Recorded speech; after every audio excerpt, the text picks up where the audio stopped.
Welcome to Pod Save America. I'm Jon Favreau. I'm Jon Lovett. I'm Dan Pfeiffer. Tommy Vietor. All right, it's our final night here at the convention. Kamala Harris just gave her speech.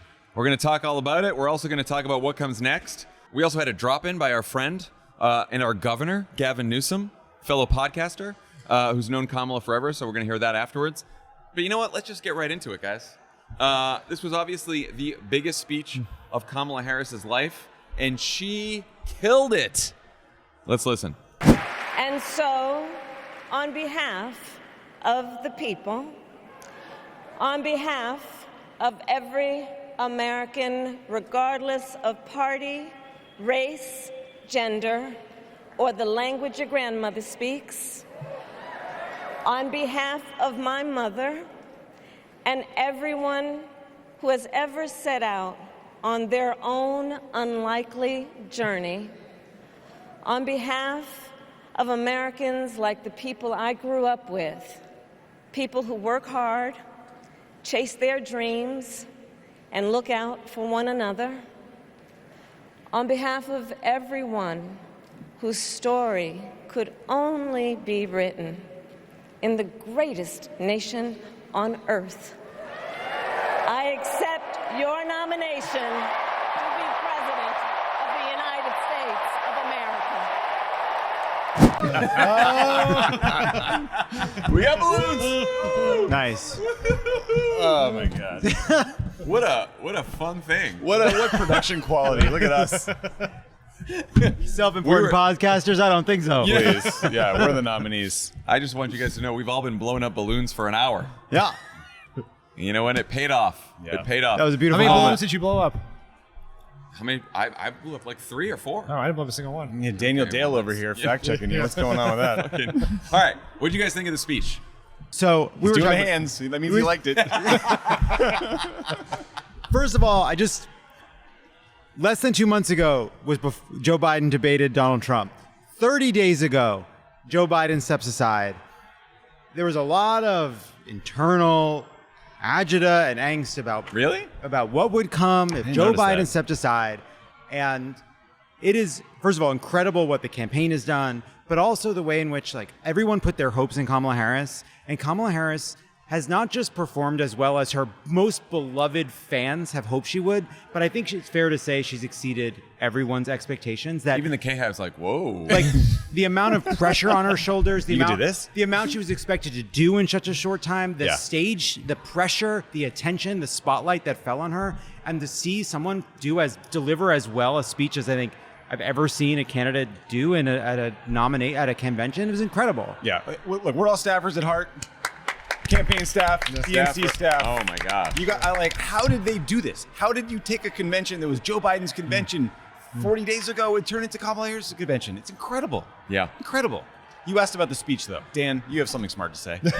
I mean, she absolutely crushed it, right? She was under the most immense pressure possible. She is a largely unknown figure to the public. She has this one moment where she's going to have tens of millions of people watching her, and she delivered a great speech. She delivered a concise speech. She delivered it with strength and power and charisma and with her laugh and her smile. And it was just, she knocked it out of the park, both in terms of the speech itself, how it was written, the delivery of the speech, and also the political strategy behind the speech, right? She knew, if you had asked me in the beginning, what are the 5 things she has to do? She did those 5 things, right? And did them effectively. I could not have been more impressed. And I cannot leave this speech being more fired up about her campaign and her as our next president. Yeah, I mean, I will say a lot of exuberance right now. It's not like we're saying she's definitely going to win. This is a fight. This is a very close race. But from where we were to where we are now and the chance that she has given the Democratic Party to win this election, it's extraordinary. I have never seen anyone in political life step up in a way that she stepped up in this time frame under this pressure. And it's extraordinary to see. And I also think there's a moment, we've all seen candidates, we've all worked for candidates, and they're running for president, and you wonder, when do they go from being a candidate that you know and a senator, or governor, or house rep, whoever they may be, to someone you can see being president? Yeah. She looked maybe and sounded more presidential in this convention speech, in this nomination speech, than almost any other candidate I've ever seen accept the nomination. Yeah. And for all the like, will the country elect a woman president? Will the country elect the first black woman president? Like, it's just she sort of like pushed all of that aside in this speech and just like gave her presentation, her delivery, her confidence was just it was a sight to behold. Both Kamala Harris and Tim Walz were so confident and comfortable in their delivery of the speech. Both speeches were beautifully written. Shout out to them for the amount of time they put into these remarks, and also their speechwriters and all the people who worked on these speeches. But the way they both just kind of got into the speeches, got more comfortable as they went along, had the crowd rapt. There were periods where she got enormous applause and the signs were waving and people were chanting, but there were periods of people just like listening with rapt attention. It was amazing. I mean, Democrats tend to do like one of three things, right? They either do Kennedy karaoke, Clinton karaoke, or Obama karaoke. Yeah. And both Walz and Kamala Harris deliver these speeches like with strength and power and all of that, but with an authenticity, right? That was just like very them the whole way, which is such a hard thing to do when you, especially for Kamala Harris and Tim Walz, who are not fully formed candidates, right? They just got into the, Tim Walz has been in this for like 10 days and she's been in it for 30 days. There's something, both with Walz and with Harris, that moment we played had it. There's a vulnerability in her voice, which talks about this is the greatest country on earth. There is something really beautiful about the fact that these aren't two people who set out years ago to get to this point today. Yeah. That they were called upon. Both of them were called upon. They were elevated by Kamala choosing Tim Walz and by the party having this big debate and deciding they wanted to make this change. And the fact that they were drafted in a way and are rising to the moment, and it's not driven by their personal ambitions, but actually just a love of country, like really carries through. And the fact that they're willing to say, like, it was unlikely that I would be here, that I wasn't expecting to be here, that like it makes them on our team as opposed to us being on their team in a way that I really like. Yeah. So let's get into as she said at the beginning when everyone was just applauding and applauding and applauding. She's like, all right, we got some stuff to do. We got some business to do. She had two big jobs. She had to make the case for herself and reintroduce herself to the American people. And she also had to make the case against Donald Trump. Let's start with the case she made for herself. And she taught Maya and me a lesson that Michelle mentioned the other night. She taught us to never complain about injustice, but do something about it. Do something about it. That was my mother. And she taught us, and she also taught us, and never do anything half-assed. It is now our turn to do what generations before us have done, guided by optimism and faith, to fight for this country we love, to fight for the ideals we cherish, and to uphold the awesome responsibility that comes with the greatest privilege on earth, the privilege and pride of being an American.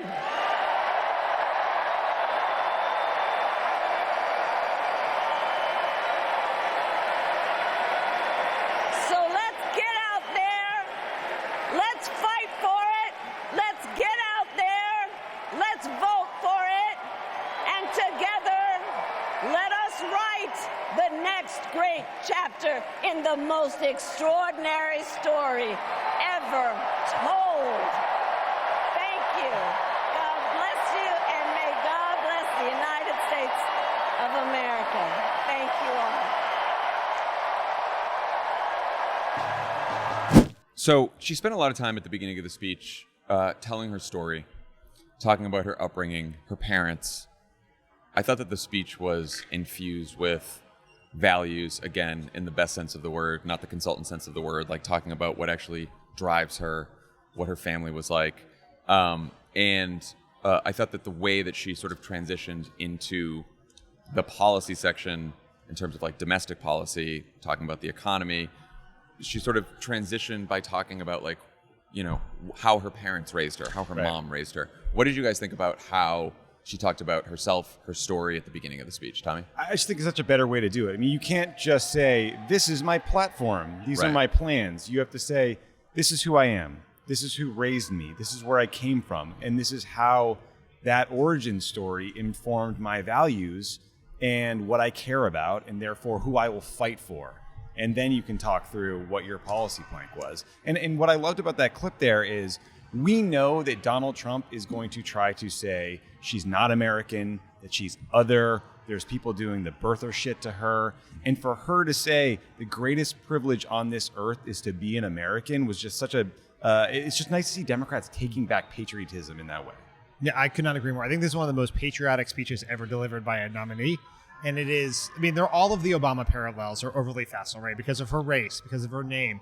But one thing that is very similar in their approach to politics is making their story a part of the American story. Yes. And because she is the daughter of two immigrants, which is And Oprah pointed this out last night. and that is the ultimate American story right there. And the way that her values are Americanized. And it is often true that immigrants and the children of immigrants are some of the most patriotic Americans because they truly understand the power of this country, of the American dream. And the way she did that, because she knows if you turn on TV right now in Arizona or Michigan or Pennsylvania, any of the other states, the entire goal of the Republican Party is to define her outside of the American mainstream. And the way in which she told her story in the context of the American story today is the exact way in which you combat that. Yeah, I was thinking about it when she was talking about that how after her parents separated, that she moved around a lot. And I was, Tim Walz. One of the places happened to be Wisconsin. Yeah. Who knew? Smart place for her to have had some time. Move to swing states, kids. Good foresight. Yeah, Good foresight. good move. But like Tim Walz, like he isn't that polished. He just isn't. And Kamala Harris, to her great credit, like she has polish. She just is. Like she comes off as incredibly smart, incredibly sharp, sophisticated, serious. And I think that like you don't get from her like, hey, like I had hard times in my childhood. Like we moved around a lot. Like I had to make new friends. I had to go to new places. She talks about how her mom always had them on a budget. Yeah. And I just think like that isn't what you don't naturally get that from her, in part because of I think how ferociously intelligent she is and how serious she is. And I think it's just a kind of really humanizing part of the speech. The voters who are undecided, who have heard good things about Kamala Harris, or maybe like not sure, they are wondering, you see this in focus groups, see this in polling, like, all right, well, what's her plan? What's she going to do for me? To get that message across is more than just like giving out like a white paper and policy. It's like talking about your values and why you fight for these things. And I thought that, she's done this since she ran in 2020. She talks about like I've only had one client my entire life, the people. She talked about Kamala Harris for the people. I think it was really effective tonight where she talked about how she's always fought for people, and then she talked about her record. And her record was the way that she talked about her record as attorney general, district attorney was almost very Liz Warren. Yeah. Elizabeth Warren. It was like talking about taking on the banks, talking about taking on people who scammed veterans, who scammed for-profit colleges, who scammed students. And so I thought that was really effective. And then it was interesting that there was a nod at the beginning. She said, I know there's a lot of people of different political persuasions listening to this, and I'll be a president who is realistic, practical, common sense, which I thought was a very effective way of pushing back against the like, she's a radical commie. There's no way, if you watch the speech, you think that she was a radical commie. Right. And I think she did that and especially in the econ section too. And, along with saying that her mom kept them on a budget, they were middle class. She taught us that opportunity is not available to everyone and that you've got to fight for it. And then she gets into Trump wanting to give a big tax cut to the rich and raising taxes on people through tariffs with the Trump tax. And she wants to cut taxes for people, which got a huge applause line. It was like a really great, effective way to do the econ section, I thought. I think I would make an educated guess that one of the central strategic priorities of this speech and this campaign is to beat Trump on the measure of who fights for people like you. Yes. And in recent polling, that measure is close to tied or behind by a couple points. And she has to win that by a few points, Yep. or maybe more to win. And that was throughout the speech. All of that policy, it was not a laundry list. It was not trying to get some Brookings Institution stamp of approval at the end.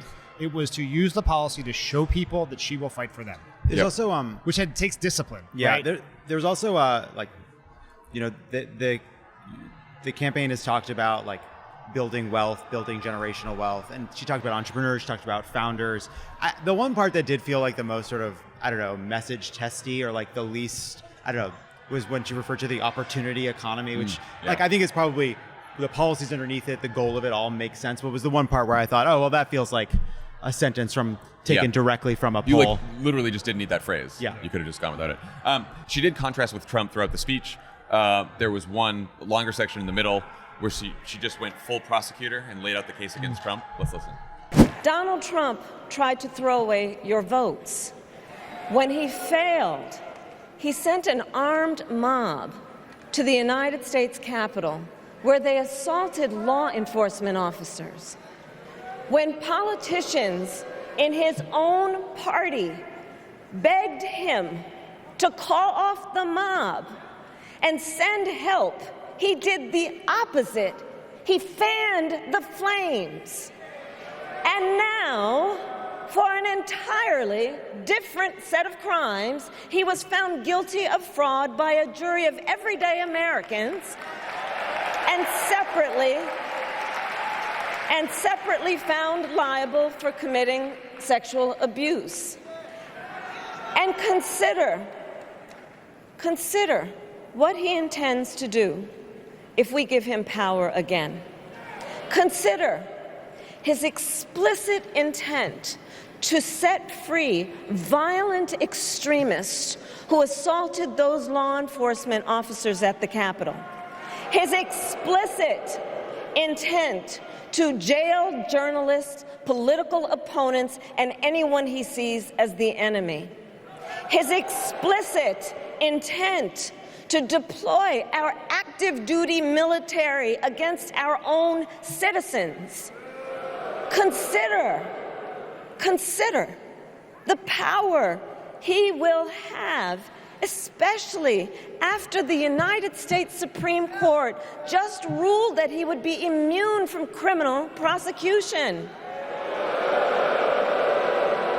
Just imagine Donald Trump with no guardrails, and how he would use the immense powers of the presidency of the United States, not to improve your life, not to strengthen our national security, but to serve the only client he has ever had, himself. We've talked about this all week. I personally am not too big on going through all of the bad things Trump has ever done, because I think people have mostly made up their minds about Trump, especially the voters that we need to win. But I thought that was really effective because she sort of brought the whole thing forward and calmly laid out what he had done in the past, and then said, well, and consider what he'll do in the future with this power. And she basically defined him as someone who has only cared about himself and who's not going to help you. So I thought that was pretty good. What do you guys think? She also didn't make it a bunch of corny lines. Yes. She just laid it out simply. He sent a mob to the Capitol. He assaulted women. He was found guilty of fraud. He wants to pardon the January 6th insurrectionists and jail opponents and jail journalists. Imagine what he'll do next. Simple, powerful, got through it fast. There was not a single corny line in this speech. And I thought there's a point earlier before this coverage, she says he's an unserious man, but the consequence of his presidency is serious. Yeah. Which is exactly the right way to do it. And it does, we say all the time, laying out all the bad stuff he does doesn't matter. But there's a segment of voters, there are people who voted for Trump at 20 who after January 6th walked away from him. And we have struggled to get those people to come over to the Democratic side. They were not coming for Biden. Some of them are interested in Kamala, but these are the exact voters you need. And that recitation, that delivery is, I think, an effective way of doing it, because she doesn't gild the lily. She doesn't, just does it straight like a prosecutor would. I'm sort of done with the phrase everyday Americans. I am. It replaced ordinary Americans because we decided that the word ordinary was pejorative. Pejorative. It's another everyday Americans. Do you have an alternative? No. I'm just thinking about What about just Americans? just Americans, jury of peers. It's not a criticism of it. That's that phrase that's just bouncing around. What about mid-Americans? Yeah, You're sure. just kind of mid. Median Americans. Sure. Anyway, thanks for your edit. One of the big issues in this election, and also one that she had been talking about as vice president for the last couple of years was abortion rights. She hit that hard in the speech. Here's the key part. And understand, he is not done. As a part of his agenda, he and his allies would limit access to birth control, ban medication abortion, and enact a nationwide abortion ban with or without Congress. And get this, he plans to create a national anti-abortion coordinator and force states to report on women's miscarriages and abortions. Simply put, they are out of their minds. That's some creepy shit. Yeah, it's disgusting. And I just say, like, it's not only a case about how Trump would curtail abortion rights, it's a case that should appeal to libertarians. Because that is crazy. That is a crazy thing to do if you are worried about government intruding into your personal life. Yeah. I also thought that just the line, they're out of their minds. I love it. It's just Simple. great because it wasn't, we've heard it a lot, this convention, other places. You get like a line that's designed for an applause and it's a little cutesy and it's written as a soundbite, and she was you just say what everyone's thinking, which is like, that's crazy. They're out of their minds. That I do think, just to come back to the delivery, like throughout this speech, there were ways in which, like, moments like that could have been cheesier. Yep. Like she could have hammed it up. She just didn't. Like, and they're I had like a million corny lines in my head that I'm so glad that didn't come out of her mouth. Well, the lines didn't happen, but even the moments that I think she could have hammed up, she didn't. She delivered them straight. Yep. And she let the words speak for themselves. She really didn't she didn't linger on applause. She kept powering through the speech. She kept the speech moving. The kind of like, it was funny. She sort of like danced around basically saying that Trump and J.D. Vance are going to appoint an anti-abortion czar. And I would like us to start calling it a czar. Anti-abortion coordinator, czar. Yeah, czar is scary. Border czar versus abortion czar? I'll take that fight. Again, I like thank that. you for the edit. That's good. No. It's not an edit. No, it's good. It's an idea for moving forward. We're not going back, John. All right, so I just want to say, Dan was wondering when he could go to the bathroom during the speech. He was wondering when the foreign policy section began. Unbelievable. Because that's when he was going to go to the bathroom. But to the credit of the speechwriters, it was so short I couldn't go. And it turns out, it was an incredibly powerful foreign policy section. Let's listen. I will not cozy up to tyrants and dictators like Kim Jong-un who are rooting for Trump. They know he is easy to manipulate with flattery and favors. They know Trump won't hold autocrats accountable because he wants to be an autocrat himself. And as president, I will never waver in defense of America's security and ideals, because in the enduring struggle between democracy and tyranny, I know where I stand and I know where the United States belongs. I almost stood up and cheered at that part here in our studio. Tommy? The foreign policy section sparkled on the red carpet tonight, John. I thought No mention of AUKUS. it was really, there was no AUKUS. What the fuck? I mean, look, Where was AUKUS? Where's AUKUS? What is the Pacific Rim, Tommy? No mention of the Pacific Rim. Sorry. not enough rims. She looked and sounded tough as hell. She talked about combating autocrats. She talked about rallying NATO after the Russian invasion of Ukraine. She did something that, frankly, President Biden really struggled to do, which was talk about the humanity and suffering of the Palestinian people in a way that I found moving. And I just thought it was good. Sometimes the foreign policy section drags. Okay, we know that. We know we are the redheaded stepchild of your little comms department, your little speech teams. But you know what? Tonight we shined. Well, let me say. Here's what I'll say. Okay, I'm Dan. glad I didn't pee. Thanks. I have a long history of peeing during foreign policy speeches. In fact, I've never heard a word that Ben Rhodes has written. You're gonna get a bladder infection. and I'm glad I didn't go. It was good. It's the nicest thing you've I'm ever glad said. she did it. I will say, watching that foreign policy section again, that was not like just performance. That is that last clip that we heard.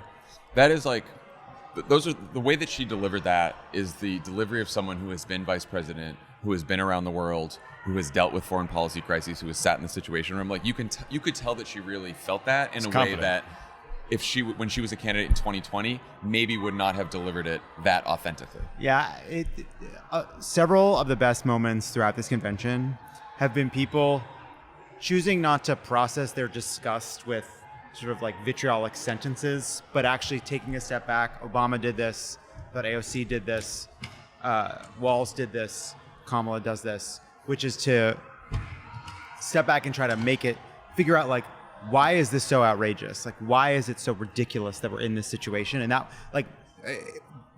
was one of the most moving moments of the entire speech. And it was in the foreign policy section, which we normally think is junk, Tommy. I know, and I normally hate myself. But to your point about the authenticity of it, you're right. Like, normally if you're a congressman or a governor or a senator and you're running for president, you're faking it. Yeah. You're cosplaying president.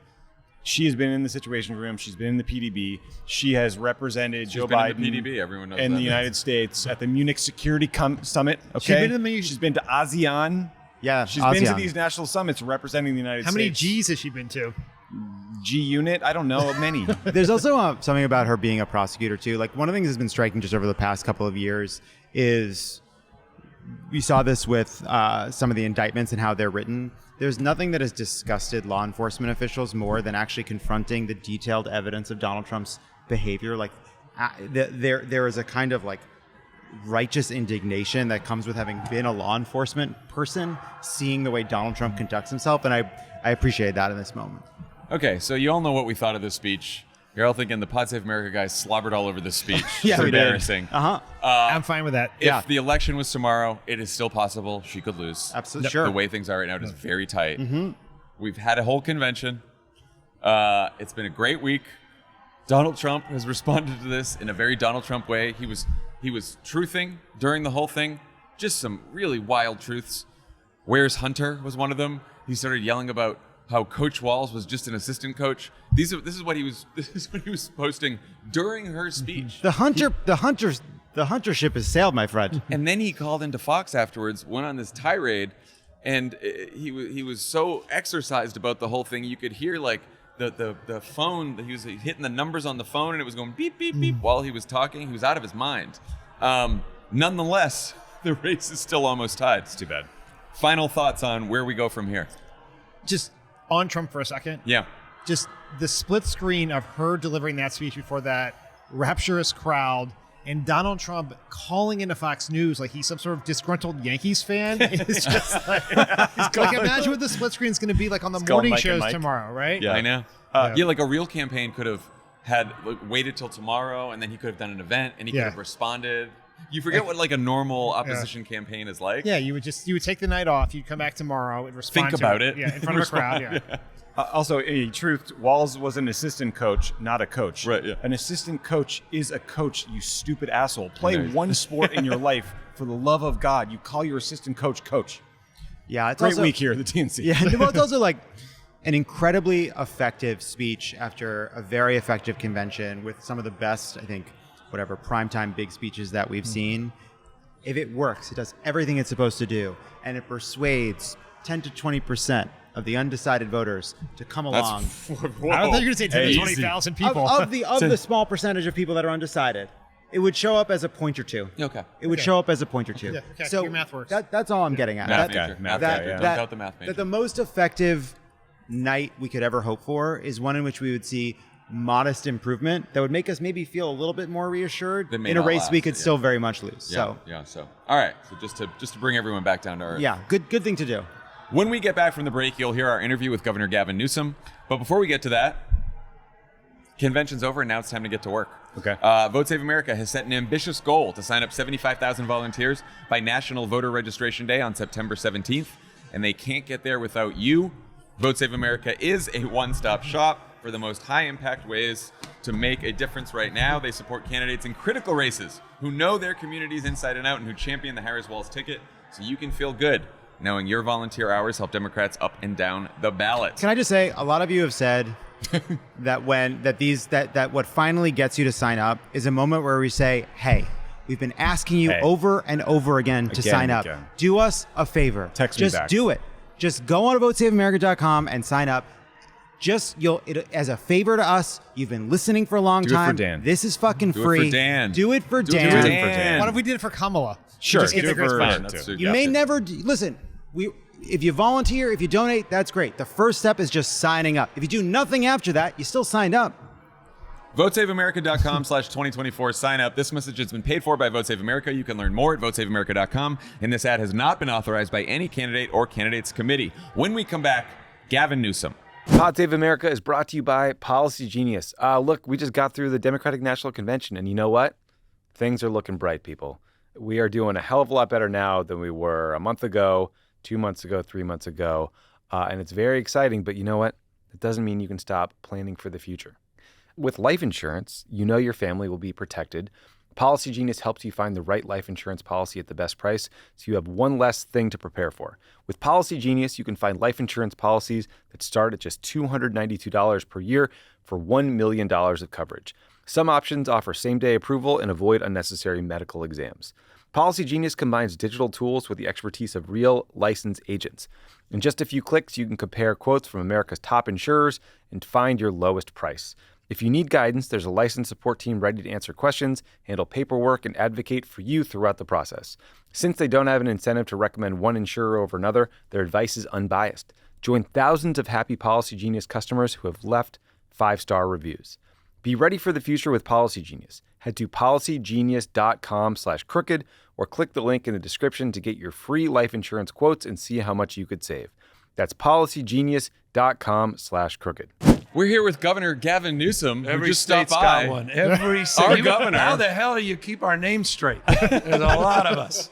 A lot of us. How you doing? I'm good, man. It's this is fun, right? Yes. I know everyone says it just reminds me a lot of Obama in 08, but it does, right? That sense of spirit and pride. There's an intangible. It's different. How you feeling about the switch? I mean, the switch.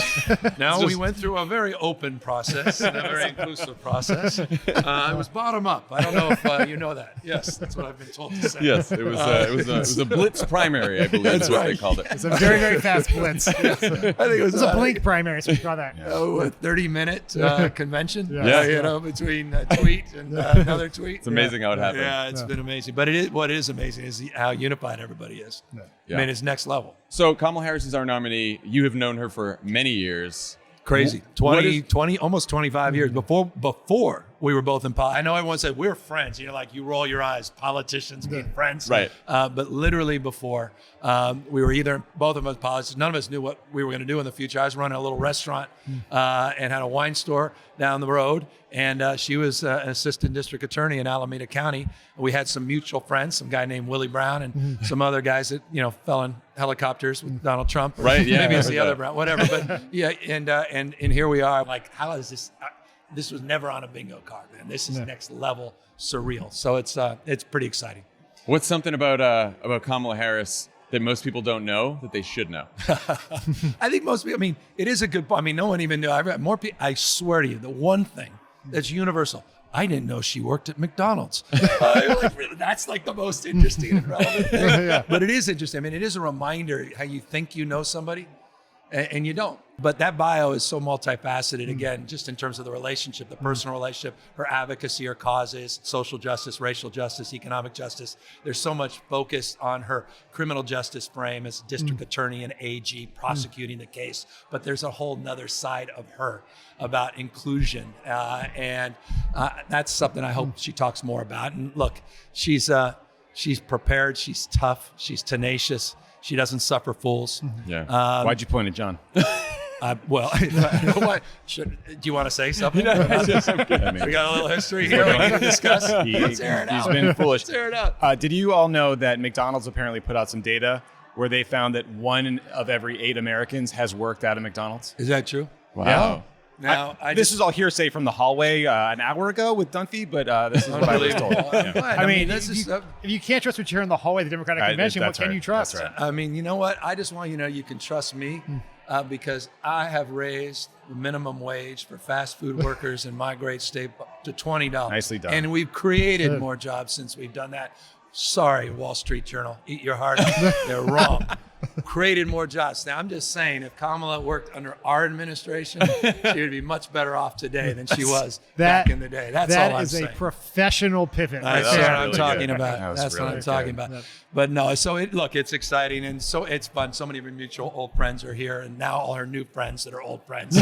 I went to grammar school with Kamala. She's my close, Yeah, no, there's gonna be a lot of that. Jesus. I did Soul Cycle with Doug. He's like, yeah, sure. There was a lot of people who do Soul Cycle. By the way, back. probably a lot of people did do I Soul apparently Cycle. Yes, Doug was in Soul I've Cycle. been to when it that one happened. many Yeah. times. California Love was the music playing when you put Kamala over Why the top. was everyone upset we didn't have like Kendrick Lamar or someone did. show up? We You thought- thought oh, no, no, but you like should- they wanted. They're like, oh, that Newsom guy. You could have had Dr. Why Dre. the hell? He Where's was- Snoop? I mean, Yeah. like Snoop.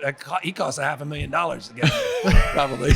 Oh yeah. That's what he made. I think that's He wouldn't his have done this for daily free? NBC That was rate. amazing. Anyway, that's a whole other unbelievable. I mean, that guy was. I mean, that's the best Olympics I've enjoyed.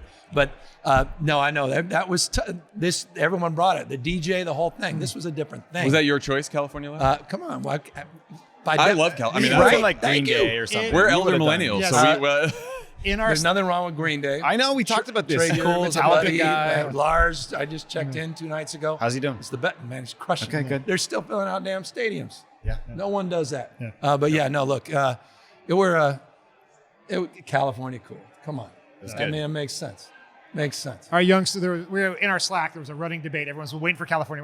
What song is going to be? What's going to be? Like, young people, it's California Love. There's no question. It's only one option. It was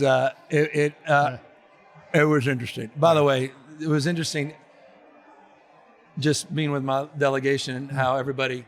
We had 4 of us that were supposed to be in the camera, our good senators, and how everybody I saw showed that. up. I saw that. I mean, we'll talk. That's another conversation. It looked like, that we like can't college have. game day out there. It was. It was surreal. So obviously California's getting a lot of love at this convention. The last president from California was Ronald Reagan, a Republican. If Read Kamala about him. Harris wins, are there some statues of him we can melt down and turn into something Kamala related? Like, how are we going to play this? Now, this is hard. I got as my witness right before I walked in here. Someone said, and grabbed me and whispered, said, "You need to name the Golden Gate Bridge after Nancy Pelosi." And I'm like, Jesus. I said, well, the Bay Bridge was named after the former mayor, Willie Brown. Feinstein, I think, is going to get the name of the airport. I mean, we're going to run out of things to name. So this is a problem, right? Yeah. I mean, with You should Kamala not say and that Nancy- on microphone because Nancy Pelosi will hear it. And No, I know. will. I know. I we do, know, but we there's know a how lot- that goes. We Gut you really, like a fish. we do it. But that's a lot of pressure on us to come up with something. We need to figure that out for Nancy. Yeah. But it is. I mean, that is another part of, I think, just the California love and that I'm enjoying is just the appreciation for some of the talent that's coming out of the state and that next level talent, obviously, in Nancy Pelosi and Kamala and so much of that history. And it's interesting in that Bay Area history in particular. And for those that follow California politics, the Brown, Burton, Pelosi machine. I mean, old school politics, loyalty. I mean, just the principles of leadership and loyalty with you when it's tough. Tough on you when things are going too well. Yeah. I mean, these guys are mentors, and they're extraordinarily. I mean, the cohesiveness in the Bay Area, the competitiveness, sure, but the cohesiveness of support is next level, and I think that's demonstrable with Kamala's rise and success. Obviously, Nancy's persistence and her dominance in American politics. Yeah. You played a lot of sports in your day. Tim Walz was a football coach, the high school teacher. What do you think it means for a politician to have been a coach of a team, to a leader of young men? What does that say about him? No BS. I mean, I told Tim when I saw him yesterday, I said, hey, why haven't you publicly thanked me for your job? Like, I'm the biggest Tim Walz fan. Anyone that's ever met him has to be. It's the most decent. For me, the scorecard of what makes a great politician is just a great person. As a human being, this guy is the real deal. He's coach in every way, shape, or form. He really gives a damn about other people. It's the reason he became the head of the DGA. There was no debate. That I remember sitting there when we voted for him. Everyone looks like Tim, obviously, and in fact, we don't know what to do without him as the head of the DGA. So he's just a decent, honorable guy. He's the same guy in private that you see in public, and so there's an authenticity. And the reason I'm not surprised about this pick, knowing Kamala as long as I've known, she's got to have that. She's got to have that trust. There was no doubt when she, as talented all the other considerations were, and they were all extraordinarily next level talented. There was no doubt in my mind she would pick Tim on the basis of that interpersonal relationship and just knowing that she that she would have this guy's trust and he would always have her back 24/7. And so I just think it's an inspired ticket for her as a situational partner, short term, and as a sustainable partner, long term, because we all know some people regret their vice presidential choices after the election because they just did it for the situational short-term benefit of the political. And then they try to kill them, you know. And then they try to kill them. Yeah. Which is tough. So you got to watch for that. Or they do a reality show like Sarah Palin's Alaska is all Oh, yeah, their that's faces right, now. yeah. Last question for you. Yes, sir. You've been in elected office for 20 years. You now have one of the most challenging jobs, in my opinion. So I got to ask, what lessons have you learned being a podcast host? What the hell that went? I was like, in my mind, I had my stump speech response to the gubernatorial thing, and you literally went there, honestly. You told us you were launching last time you No, were that's on the exactly. show. You guys were giving me advice. And now we get the counsel. That's I why wrote a wanted guy. I to don't know know. what you guys know about podcasts, but I mean, We don't know I much. wanted to be nice. The advice was don't do it. By the way, literally, you son of a bitch, that was your advice. The worst goddamn advice. That's a fact. I appreciate your honesty. Yeah, no, I know you did that. I mean, you did it with, and that is not a guy worried about our competition. I can assure you. He was serious about Do I that. come to your office and start issuing proclamations and executive orders?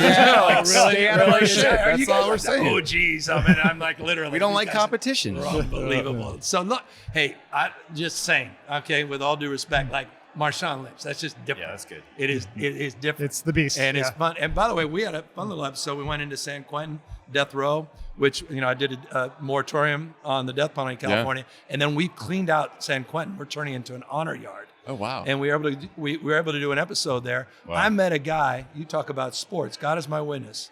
I met a kid that I played Little League baseball with. Really? 25 to life. He just got rejected on a 5-year parole because of some in-prison violations. And Marshawn met a guy I grew up with in Oakland, walking through the yard. And that's the kind, I think for us, that's the sort of intersection of what we're trying to do differently, because we sure as hell can't compete with you guys in any day, on any way. And so that is not what it's about. But I'm a politician. I think you basically hosted this whole segment. That's I think right. you Yeah, basically he's a nailed full it. pro. And in just a moment, we'll be back. But Can someone first, get a him the word ad from our reads? sponsor. Yes, get him the ad the reads. California Hemp Association.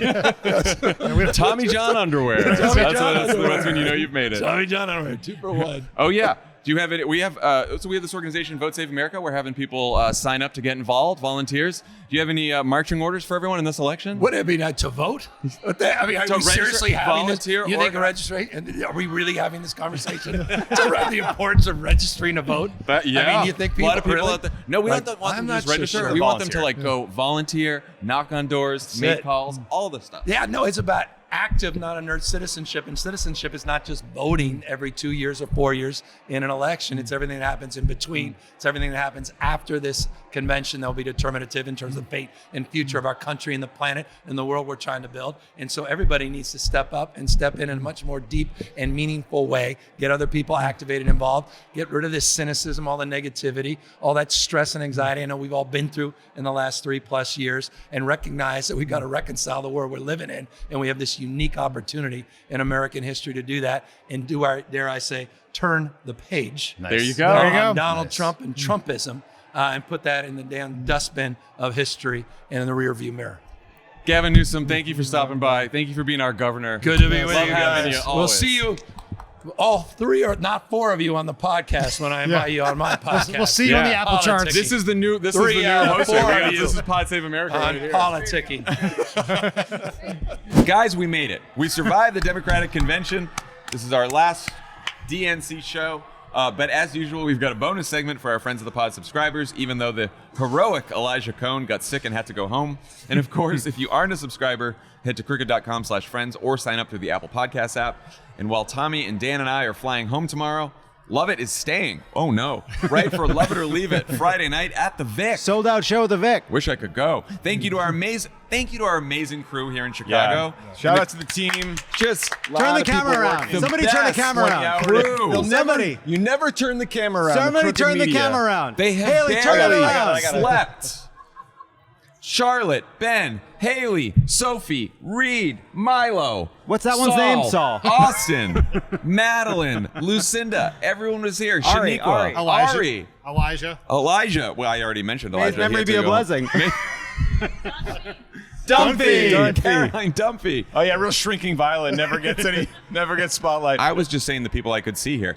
And the crew working very late hours in LA. We'll be back in your feed with a new show on Tuesday morning.